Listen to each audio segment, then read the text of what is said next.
During the production of our media products, we familiarised ourselves with the codes and conventions of a traditional short film, poster, and magazine review. Looking at websites such as SlideShare and Short of the Week, we were able to better understand the conventions of genre-specific short films. This made it possible for us to then choose a genre for our movie.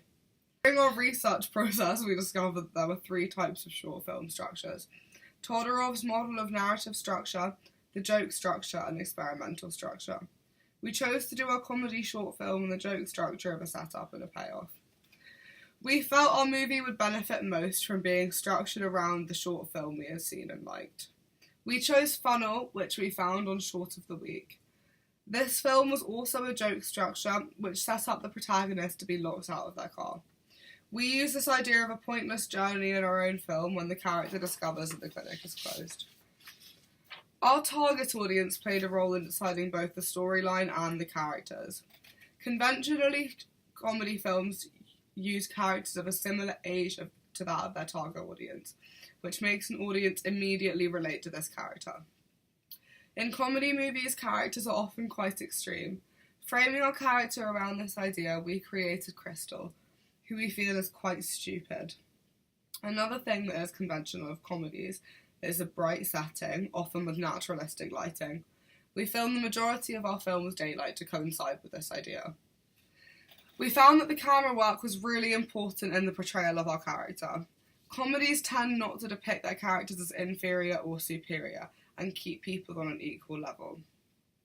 Conventionally, comedy movies use a non-diegetic upbeat soundtrack accompanied with diegetic sound.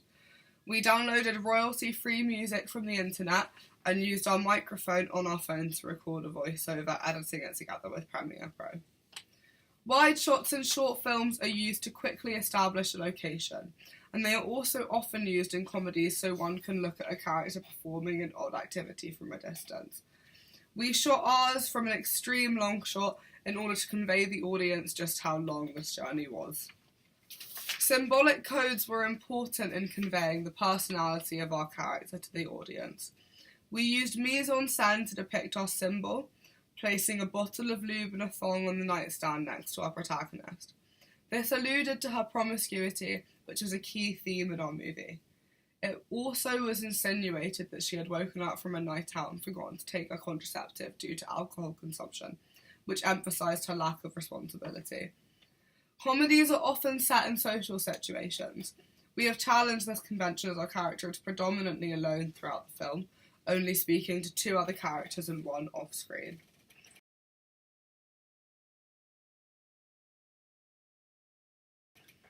Film posters use different fonts for each piece of text on the poster.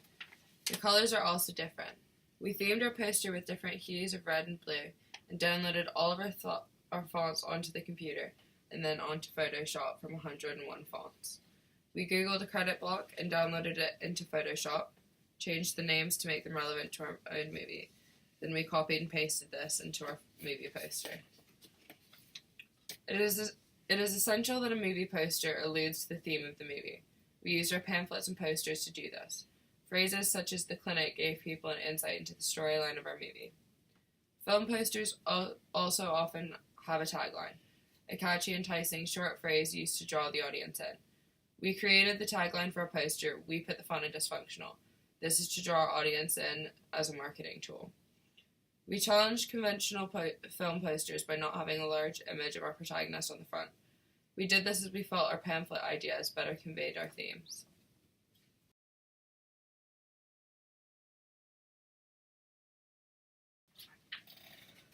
Magazine reviews use different fonts for each section and title of the review. They also use different colours that tend to be complementary to each other. We again used 101 fonts and downloaded them onto the computer and then into InDesign to use. Magazine reviews tend to have a release date, certificate, running time, cast list, and a brief overview of the film. There is also a plot summary. We included this in the section before the review begins, as we had seen it in other reviews we looked at. There is conventionally a main image that covers most of the top of half of the page. This is usually an action still from the frame. For our magazine review, we decided to reference other films, as this is something we had seen done in other reviews we had analysed. This language is colloquial, and this is something that we aspired to do in our magazine review with phrases like, Fiona Dale's performance is one to rival that of Lindsay Lohan and Mean Girls. Magazine reviews end with a verdict and a star rating. For our star rating, we downloaded stars from the internet, photoshopped them and put them into InDesign. We also used the line tool to add lines around it to make it look more professional.